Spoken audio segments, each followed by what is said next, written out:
quand tout semble bloqué. Il y a des jours où la vie semble s'effondrer lentement. Pas en un seul coup, mais comme une fissure qui s'élargit jour après jour, jusqu'à ce que tout s'écroule. Tu vois les signes venir, tu essaies de les ignorer, tu te dis que ça passera, mais intérieurement tu sens que quelque chose est en train de mourir. Une part de toi s'éteint. Et ce n'est pas la douleur physique qui fait le plus mal. C'est ce vide, ce sentiment que tout échappe. Tu te lèves le matin sans force, tu accomplis tes tâches sans conviction. Et parfois tu pries, mais ton cœur ne répond plus. Tu regardes autour de toi, et tu vois des gens qui semblent avancer, construire, réussir. Et toi, tu as l'impression de stagner, voire de reculer. Tout ce que tu construis s'effondre. Tes projets échouent, tes relations s'étiolent. Tu fais des efforts, mais le monde te répond par le silence ou par la fermeture. Tu t'interroges, pourquoi moi? Qu'ai-je fait pour mériter ça? Et surtout, combien de temps encore cela va-t-il durer? Ces questions, presque tout le monde les traverse à un moment ou un autre. Ce sont les signes silencieux d'une âme fatiguée. Et beaucoup, dans ces moments, cherchent une réponse extérieure. Un livre de développement personnel, une vidéo motivante, un conseil d'un ami, un nouveau plan pour reprendre le contrôle. Mais il y a une vérité que peu acceptent. Parfois, ces efforts ne suffisent pas, parce que le mal ne vient pas de ce qui est visible. Il vient de plus loin, il est plus profond. Ce que tu vis n'est pas toujours un problème à résoudre. C'est parfois un appel, un rappel, une secousse d'Allah pour t'amener à réorienter ton regard, non plus vers la création, mais vers le Créateur. Dans le tumulte, Allah t'appelle à revenir à lui, non pas seulement avec ta langue, mais avec ton attention, ton cœur, ta confiance, ton besoin sincère. Et c'est dans cette optique que le Coran devient autre chose qu'un simple livre. Il devient un refuge, un guide, un miroir, et surtout une guérison que seul le croyant perçoit, parce qu'elle ne parle pas à l'ego, mais à l'âme. Allah dit dans le Coran, « Nous faisons descendre du Coran ce qui est une guérison et une miséricorde pour les croyants. » Sourate Al-Isra 17-82. Le verset est clair. Le Coran est une guérison, mais pas pour tout le monde. Il est une guérison pour les croyants, c'est-à-dire ceux qui, même dans le doute, même dans la douleur, gardent leur lien avec Allah. Ceux qui croient que sa parole a un effet réel sur leur vie. Pas une récitation vide, pas une coutume, mais une connexion vivante, puissante, invisible et intime. Pose-toi une question honnête. Combien de fois as-tu cherché des réponses dans ce monde alors que tu possèdes un message qui vient d'au-delà de ce monde? Combien de fois as-tu laissé le Coran sur une étagère alors qu'il contenait ce que ton cœur cherche depuis des mois, des années peut-être? Et si cette sourate qui résout tous les problèmes n'était pas un secret gardé, mais une évidence ignorée? Tu n'as pas besoin d'être un érudit. Tu n'as pas besoin de tout comprendre. Tu n'as même pas besoin d'être parfait. Tu as juste besoin d'ouvrir le livre, d'ouvrir ton cœur, et de croire que ce que tu lis peut changer ta réalité. Le plus grand piège du désespoir, c'est de te faire croire que tu es seul. Mais si tu es là, en train d'écouter, en train de chercher, c'est que tu n'es pas seul. Parce qu'Allah t'a amené jusqu'ici, et il ne t'amènerait pas jusqu'à sa parole sans raison. Alors demande-toi, et si ce que tu cherches depuis tout ce temps n'était pas dans une personne, une opportunité ou une solution terrestre, mais dans quelques versets récités avec sincérité, l'histoire de celui qui l'a récité dans la nuit. Il m'a raconté cette histoire sans chercher à convaincre. Il ne récitait pas son passé comme on montre une cicatrice. Il le partageait comme on confie quelque chose de précieux, quelque chose qu'on ne dit pas à tout le monde. C'était un soir ordinaire, dans un cadre simple. Pas d'éclairage spécial, pas de décor mis en scène. Juste la vérité nue d'un homme qui avait tout perdu, sauf une chose. Il avait été entrepreneur. Une carrière florissante, une maison élégante, des enfants scolarisés dans de bonnes écoles, une vie qui cochait toutes les cases du succès moderne. Et puis, en quelques mois, tout s'est effondré. Une crise financière, des associés qui se retournent contre lui, des dettes, des procès, le compte bancaire vidé, la voiture saisie, la maison vendue, et finalement, une séparation, une famille qu'il ne voyait plus qu'à travers des rendez-vous encadrés. Ce soir-là, dans le silence d'un petit appartement loué à la hâte, il m'a dit Je n'avais plus rien.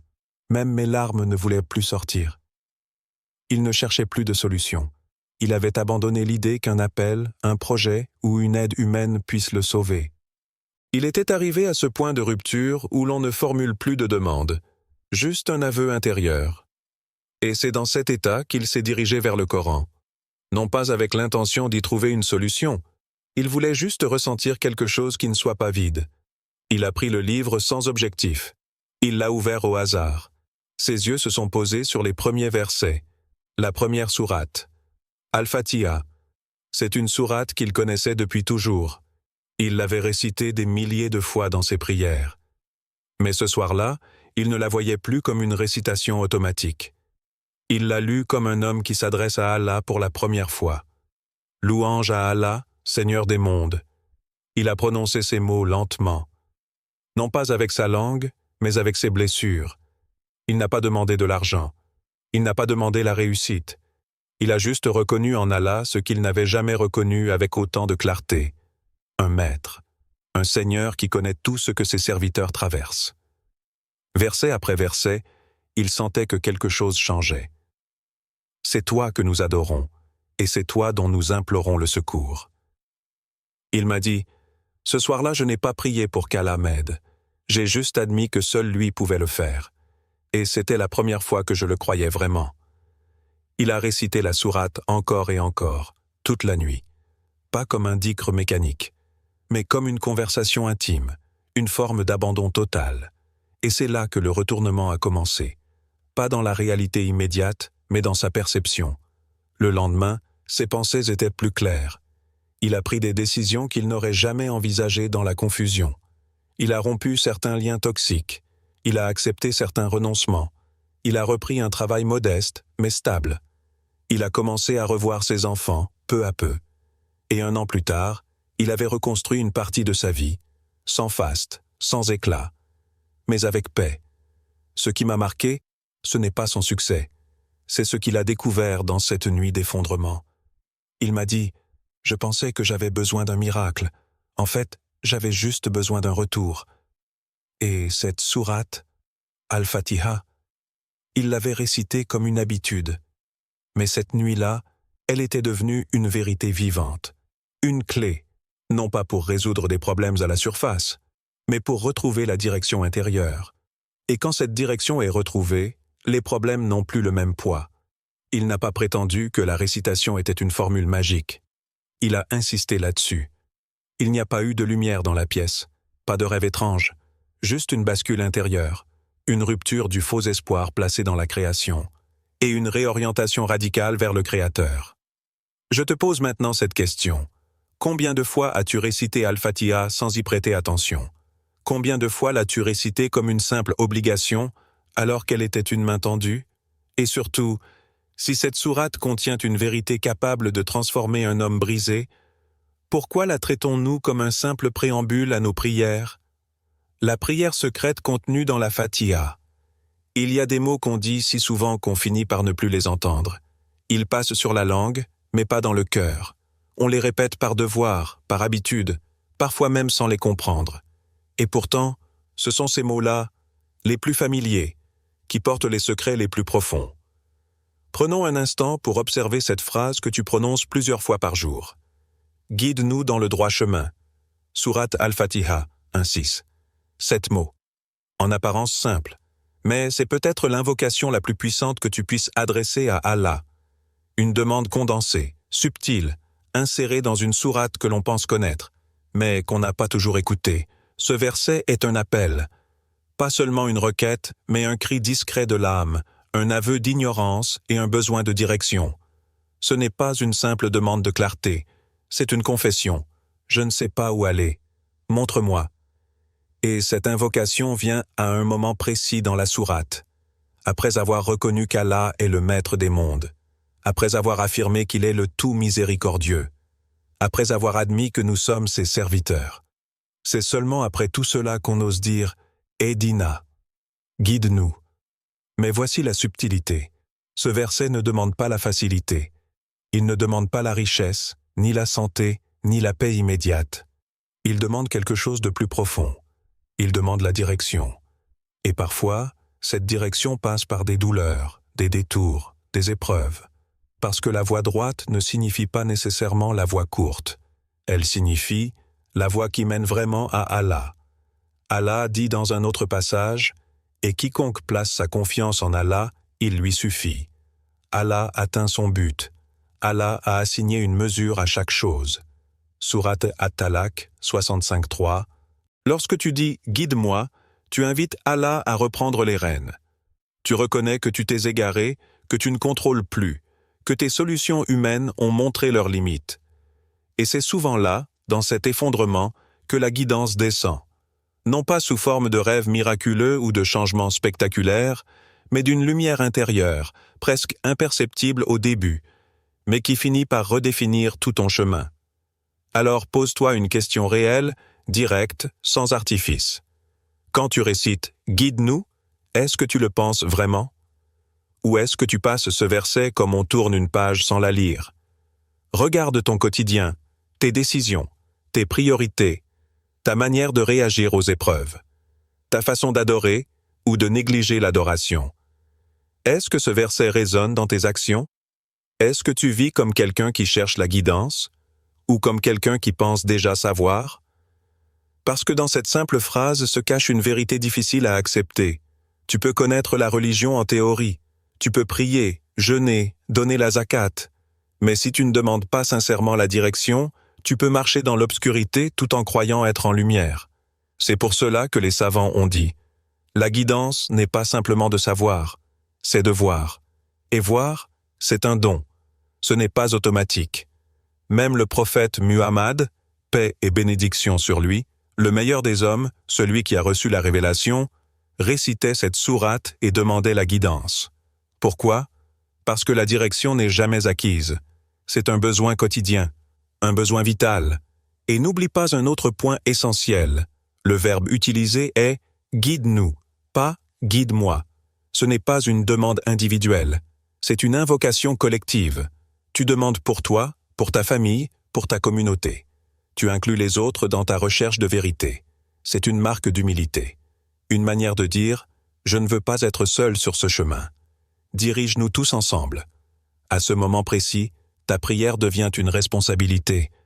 Tu n'es pas seulement un demandeur, tu deviens un porteur de direction. Quelqu'un qui, une fois guidé, aide les autres à ne pas se perdre. Et quand Allah répond à cette demande, et il y répond toujours d'une manière ou d'une autre, ce n'est jamais une simple orientation. C'est une transformation. Car Allah n'est pas seulement celui qui indique le chemin. Il est celui qui crée un chemin, même là où il n'existe rien. Il ouvre des portes dans des murs. Il trace des routes dans des labyrinthes. Il éveille l'âme dans les ténèbres les plus épaisses. Mais pour voir ce chemin, encore faut-il réciter ces 7 mots avec la conscience de celui qui a tout perdu sauf l'espoir, et avec la certitude que celui qui demande à Allah sincèrement ne reste jamais dans l'obscurité. Le prophète est le remède dans la Fatiha. Ce n'est pas un récit lointain, ni une histoire transmise de génération en génération sans preuve. C'est un hadith authentique, conservé dans Sahih al-Bukhari. Un compagnon du prophète As, dans un contexte simple mais inattendu, récite la sourate al-Fatiha sur un homme souffrant. Pas une incantation obscure, pas un rituel compliqué, juste al-Fatiha, récité avec foi, et l'homme guérit. Quand le prophète l'apprend, il ne le corrige pas, il ne le reprend pas, il lui pose une seule question. Comment as-tu su que c'était une guérison? Sahih al-Bukhari, 5736. Cette question est étrange. Le prophète sait mieux que quiconque que le Coran contient une guérison. Pourtant, il s'étonne. Pourquoi? Parce qu'il met en lumière un point que nous oublions tous. Savoir que le Coran guérit est une chose. Le ressentir profondément et l'appliquer avec conviction en est une autre. Le compagnon, dans cette situation, n'attend pas une validation extérieure. Il n'a pas besoin qu'on lui confirme que la Fatiha est un remède. Il agit avec une certitude intérieure, comme si cette vérité lui était évidente. Et cette foi invisible mais puissante a déclenché un effet visible. Cette scène réveille une question lourde de sens. Et toi, quand tu récites la Fatiha, Est-ce que tu crois réellement qu'elle peut guérir? Pas seulement le corps, mais aussi l'esprit, l'angoisse, le désespoir, les insomnies, le vide intérieur.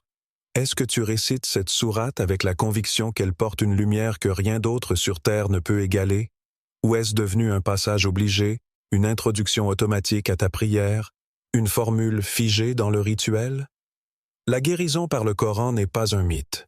Elle ne dépend pas d'une voix particulière, ni d'une ambiance spirituelle idéale. Elle dépend de l'état du cœur au moment de la récitation. Et surtout, de la croyance sincère que cette parole vient d'Allah, celui qui détient toute guérison. Le Coran le dit lui-même, « Nous faisons descendre du Coran ce qui est une guérison et une miséricorde pour les croyants. » Sourate Al-Isra 17, 82. Mais as-tu remarqué la précision? Pour les croyants. Ce n'est pas une guérison pour tous, par défaut. C'est une guérison pour ceux qui y croient, pour ceux qui l'ouvrent avec espoir, pour ceux qui écoutent chaque mot comme si c'était une réponse directe à leur douleur. Il faut donc poser une autre question, plus intime, plus dérangeante. Est-ce que je crois vraiment que la Fatiha peut me soigner? Ou est-ce que je continue à chercher des solutions ailleurs, tout en récitant machinalement le livre de celui qui connaît déjà mon mal et ma délivrance? Le compagnon n'a pas appris dans un manuel que la Fatiha soigne. Il l'a ressenti, il l'a cru, il l'a expérimenté. Et aujourd'hui, nous avons accès à cette même sourate, sur nos étagères, dans nos téléphones, dans nos prières. Mais ce qui nous manque parfois, ce n'est pas la Fatiha, c'est l'état du cœur qui lui donne vie. Lorsque tu te tiens debout pour prier, que tu ouvres ta bouche pour réciter ces 7 versets, dans quel état es-tu? Fatigué? Pressé? Distrait? Ou bien attentif, humble, conscient de t'adresser à celui qui t'a créé, qui connaît ton mal, et qui peut, en un mot, t'en libérer? Parce que le vrai secret n'est pas dans les mots en eux-mêmes. Il est dans la relation que tu entretiens avec ces mots. Le compagnon a guéri un homme, non pas seulement en récitant la Fatiha, mais en la récitant avec la croyance qu'Allah allait répondre. C'est là que tout bascule. Et toi, aujourd'hui, avec tout ce que tu traverses, avec tout ce que tu portes, qu'est-ce que tu attends pour réciter la Fatiha avec ce même cœur? Et si cette sourate était une réponse personnalisée? Lorsque tu lis la Fatiha attentivement, tu remarques vite quelque chose d'intriguant. Elle ne commence pas par une demande. Elle ne commence pas non plus par une plainte, ni par un appel au secours. Elle commence par une louange. Louange à Allah, Seigneur de l'univers. Ce n'est pas un hasard. Avant même d'exprimer ton besoin, tu es invité à reconnaître la grandeur d'Allah. Avant de parler de toi, tu parles de lui. Tu t'élèves au-dessus de ta détresse pour contempler celui qui la dépasse. Et c'est là que tout change. Parce qu'en louant Allah, tu réalignes ton cœur, tu ajustes ta vision. Tu ne regardes plus ton problème avec les yeux de la panique, mais avec la lumière de la reconnaissance. Puis vient une deuxième étape, le tout miséricordieux, le très miséricordieux, maître du jour de la rétribution. Là encore, tu ne demandes rien, tu admets quelque chose. Tu reconnais, tu souviens, tu affirmes sa justice, son pouvoir, sa compassion absolue. Et alors seulement, après avoir glorifié, après avoir reconnu, tu formules ta requête. C'est toi, seul que nous adorons, et c'est toi, seul dont nous implorons secours. Guide-nous dans le droit chemin. Cette structure est divine. Elle n'enseigne pas seulement des mots à répéter. Elle t'enseigne comment parler à Allah. Avant de demander une issue à ton problème, commence par reconnaître celui qui détient toutes les issues. Avant d'implorer une guérison, rappelle-toi à qui appartient toute guérison. Avant d'espérer une ouverture, rappelle-toi qui ouvre les portes, même dans le noir le plus profond. Cette sourate t'éduque, elle t'accompagne, elle te forme à la vraie supplication. Et si tu la récites avec un cœur attentif, elle devient un modèle personnalisé de dialogue entre toi et ton Seigneur. Parce que chaque mot s'adapte à ta situation. Peu importe ce que tu traverses, la Fatiha s'y ajuste. Tu es dans la confusion? Elle te parle de guidance. Tu es dans la peur du jugement? Elle te parle de sa miséricorde et de sa souveraineté. Tu es perdu, sans personne vers qui te tourner?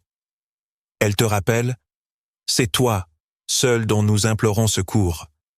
Et si ces mots que tu as prononcés des milliers de fois étaient en réalité les plus puissants que tu puisses dire dans l'épreuve? Non pas pour que ta vie devienne facile, mais pour que ton âme redevienne claire, pour que tes décisions s'alignent, pour que ta patience se fortifie, et que ta route, même étroite, t'amène vers une issue certaine, par la permission d'Allah. La Fatiha n'est pas une formule figée, c'est une invocation vivante, qui se transforme avec ton état intérieur. Plus tu es sincère, plus elle s'ouvre à toi. Plus tu es brisé, plus elle te répare. Mais pour cela, tu dois arrêter de la réciter machinalement et commencer à l'écouter, comme si c'était la première fois. Parce qu'en réalité, elle est peut-être ta réponse. Pas une réponse générale pour tout le monde, mais une réponse divine, préparée pour toi seul, à cet instant précis de ta vie.